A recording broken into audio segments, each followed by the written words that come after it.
kebaikan itu para hadis, mudah-mudahan berkat taklim kita, bacaan kita Allah berikan rahmat Allah Subhanahu wa ta'ala. Berkat maulid kita diberikan syafaat Rasulullah sallallahu alaihi wasallam. Perlu ketahui bahwa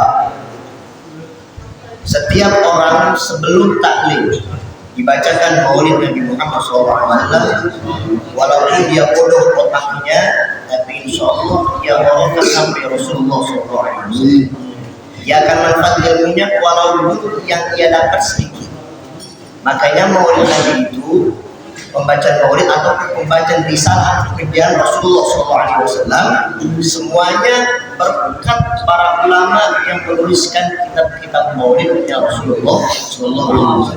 Jadi kalau memang kita masih meragukan kehebatan maulid, berarti memang dari kecil nggak diajar sama orang tuanya. Kasihan. Begitu. Yang salah siapa? Orang tuanya. Memang dikira orang tua nyuruh doang. Enggak, orang tua bakal diberikan tanggung jawab besar di hadapan Allah. Jangan mentang-mentang dalilnya anak tidak nurut langsung durhaka, nggak bisa. Termasuk kalau orang tua tidak mendidik anak dari kecil, salah satunya ilmu agama. Selesai. Kenapa? Selesai dia akan dipertanggungjawabkan oleh Allah Subhanahu wa ta'ala. Kebanyakan orang itu kan begitu. Melarang anaknya ngaji, ke majlis dilarang. Hari akbar dilarang. Ya kan? Giliran anaknya ikut pergaulan bebas, nangis-nangis. Mohon Pak Ustaz, ayo diklu. Minta doa ke gua, barokah, ayo dulu. Kenapa? Anak lu ada ke majlis dong. Gitu. Makanya pikir pakai otak, pakai dengkul. Betul. Iya, makanya sepet-sepet aja udah. Setuju? Iya, ngaji ngikutin ulama. Ngaji bukan ngikutin orang setan, Abu Jahal, ada apa lagi? Enggak, ngaji itu ngikutin Rasulullah. Taklim dari dulu kan warisan Rasulullah, majlis ilmu. Bukan apa? Hormati gurunya. Gitu. Makanya hormati gurunya, hormati orang tuanya. Nggak bisa hormati gurunya tapi nggak hormati orang tuanya, nggak bisa. Adapun orang menghormati orang tuanya nggak hormati anak itu nggak bisa. Karena semua mu'alim itu mulia di hadapan Allah Subhanahu wa ta'ala. Insya Allah di sini ada guru-guru kita Abah Reman dan sekolah. Kemudian orang tua kita dari Mahmud semuanya di sini semua atau di sini semua orang-orang tua kita itu, mohon maaf, beliau-beliau yang selalu mendorong, mendukung perjuangan dakwah. Ini dari perjuangan dari nol saya, ini orang-orang tua semua yang mendukung saya. Berkat apa nih? Maulid Nabi, Maulid Rasul. Semua rintangan, halangan, apapun itu duri-duri yang terus mengincar suatu pendakwah atau suatu memberikan risalah Rasul, jikalau kita tidak menghormati guru-guru kita yang dari kecil, maka kita akan diberikan apa? Bumerang dari orang-orang yang tidak suka dengan kita. Ini kembali ke akhlak juga, ke adab dan akhlak. Makanya pesan saya, orang tua ini pesan kepada orang tua. Saya mungkin nggak kenal sama orang tua kalian, ya mungkin nggak kenal sama orang tua kalian. Tetapi jikalau orang tua kita melarang pergi ke taklim yang terdapat ada pembacaan maulid, kemudian dia melarang, kasih tahu Pak, Ma, bahwa pembacaan maulid itu akan diberikan syafaat Rasul. Jikalau mama umatnya Nabi, hormati dulu Rasulullah. Begitu. Jangan melarang ini, melarang itu, tapi kita aja apa kalau bahasa kita digembosin sama orang tua biar nggak pergi ngaji. Alasannya apa? Besok pagi sekolah, gue juga sekolah. Betul. Jangan ada alasan sekolah kerja pagi, bangun jam 4, jam 3, ilokan amat bos jam 3 udah ada. Iris kuping gua, nggak ada. Cuma peraturan aja. Ngaji mah nggak ada halangan. Mau sekolah, mau kuliah, saya alhamdulillah kuliah saya lancar-lancar aja.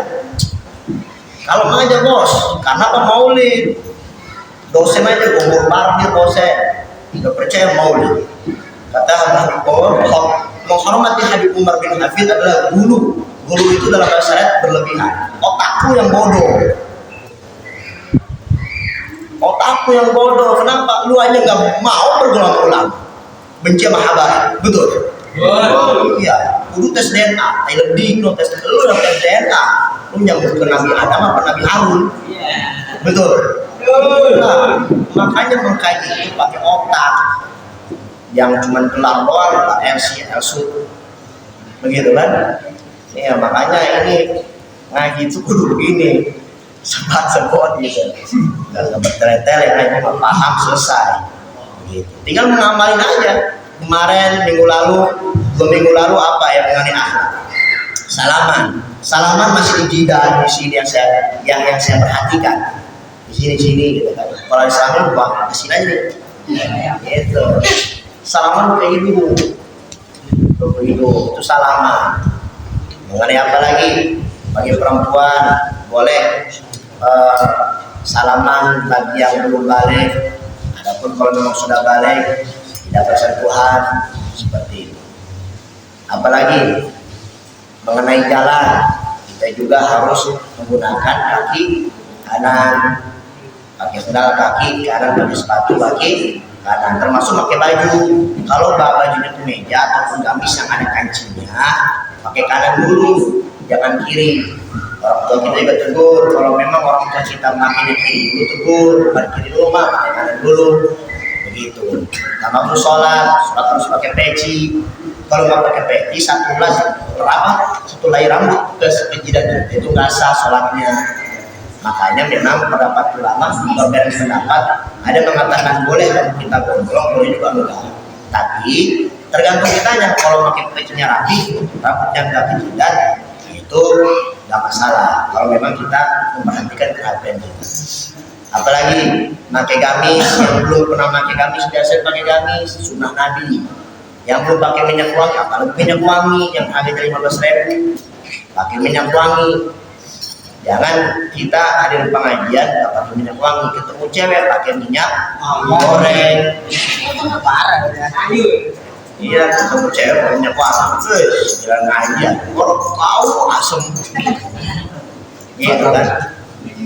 Murah loh, banyak acara-acara beli minyak wangi 15.000. Kan gajinya 1 juta lebih. Beli tahu jadi wangi. Ya, gaji 2 juta, 4 juta bisa. Nah, kalau belum terbiasa pakai tasbih itu salah satu kebiasaan para walinya Allah Subhanahu wa Ta'ala. Apalagi termasuk minum juga perlu 3 kali.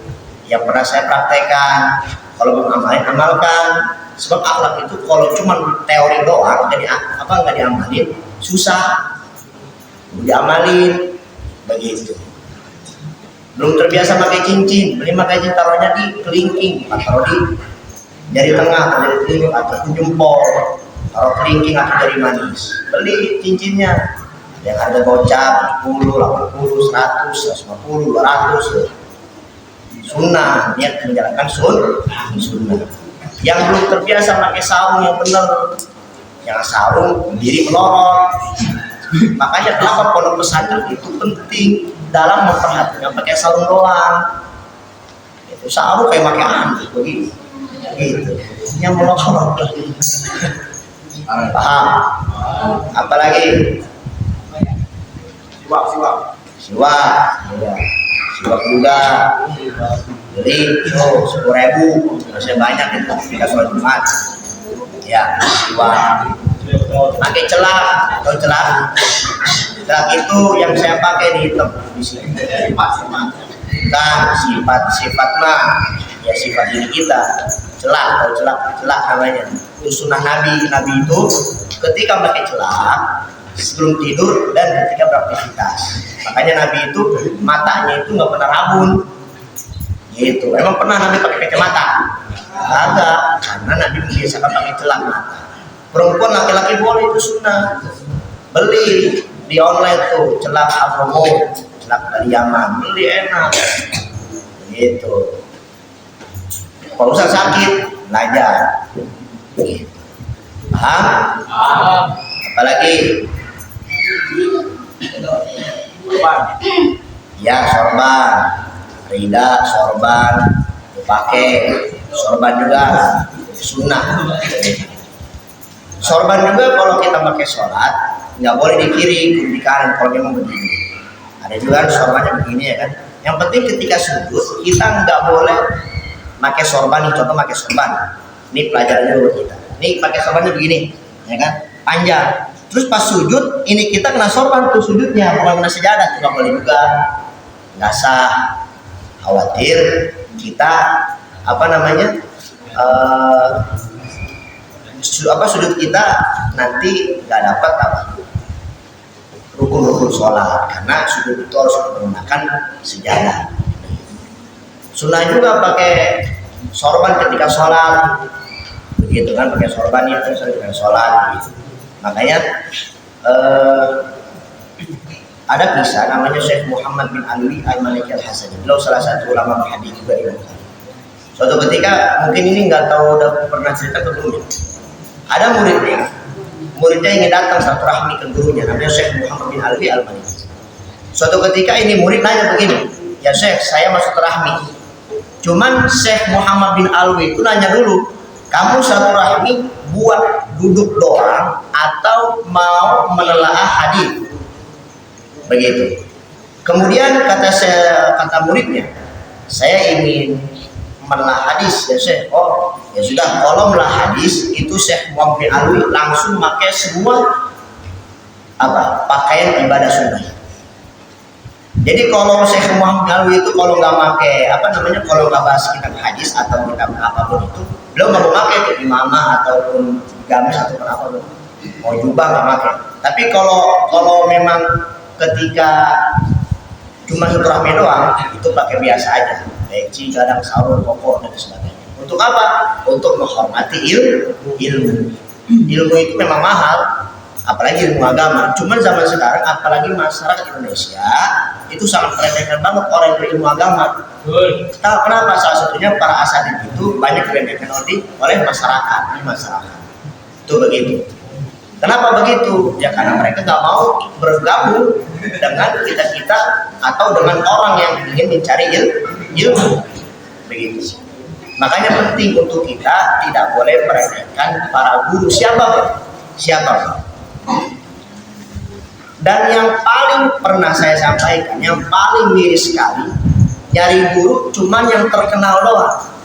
Ini nggak bisa nyari guru terkenal.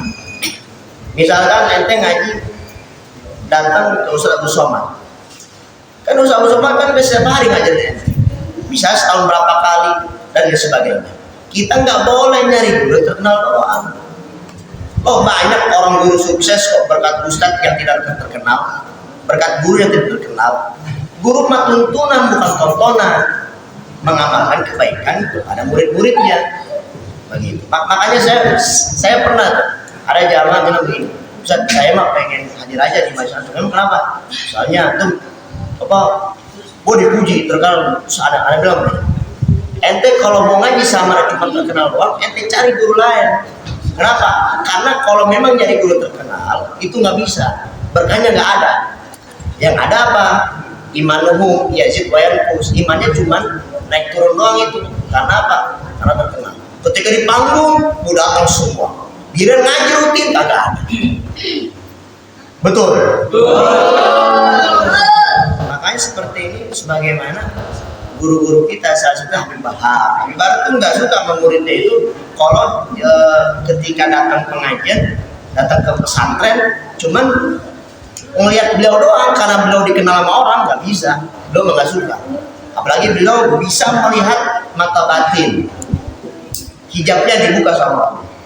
Niatnya ke pesantren ngapain? Cuman apa? Cuman foto doang, nggak ngambil faedah. Ya selesai. Nggak bakal dipanggil lagi. Sama kayak Habib Rizik, guru-guru kita, Rahman Segal, semuanya begitu. Jangan mentang-mentang semua guru terkenal kita cari sorotan, enggak. Ente istiqomahin dulu, baru kalau memang silaturahmi ngambil berkahnya, minta doa di akhir, silahkan di hari-hari lain. Tapi kalau istiqomah dengan guru yang memang ngajarin kalian, istiqomahin. Itu penting menjaga hati sama guru itu. Tuntun, ente lagi belok, ayo kembali lagi. Betul. Makanya kenapa guru itu apa namanya disebutnya? Tanpa tanda jasa, gitu. Ya walaupun guru-guru yang lain banyak, memang guru itu kayak kaca, banyak banget. Saya akui guru itu banyak seperti kaca. Cuman guru yang menjalankan syariat agama, yang menuntun dia kepada jalan yang Allah itu jarang. Begitu. Makanya berkat kita ngajar akhlak dan adab, kita kembali kepada jalan guru yang sesungguhnya. Yang apa? Yang sanadnya nyambung ilmunya sampai Rasul. Nah, kesimpulannya apa yang saya sampaikan itu terdapat di kitab Adab Sulukil Murid karya Imam Habib Abdullah bin Alwi bin Muhammad Al-Haddad. Itu Sahihul Ratib. Lalu mengarang juga kitab Adab Sulukul Murid. Sulukul samanya. Jadi mengenai akhlak dan adab dan mengenai perangai bagaimana kita kehidupan sehari-hari agar tertuntun rapi dalam kehidupan beragama. Bisa sampai sini paham? Pada hari ini kesimpulannya yang pertama, kita harus tersambung hatinya dengan guru kita. Yang kedua, jangan pernah cari guru yang terkenal. Yang ketiga, cari guru yang istiqomah, yang bukan imanum fi amplopihim, imannya di amplop baru istiqomah. Jangan gak ada amplop baru istiqomah.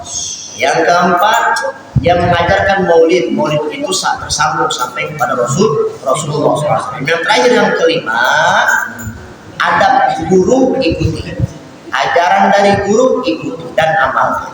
Insya Allah mudah-mudahan kelima ini poin penting dari kesimpulan mengenai akhlak dan adab, kita akan bermanfaat oleh Allah Subhanahu wa Ta'ala di dunia dan di akhirat. Dan terakhir banget, kalau memang kita cinta dengan guru kita, sholat jangan ditinggal. Kalau nggak cinta, ya silakan sholat ditinggal. Tapi kalau kita cinta dengan guru kita, sholat jangan ditinggal. Saya kurang dan lebih yang besar-besarnya.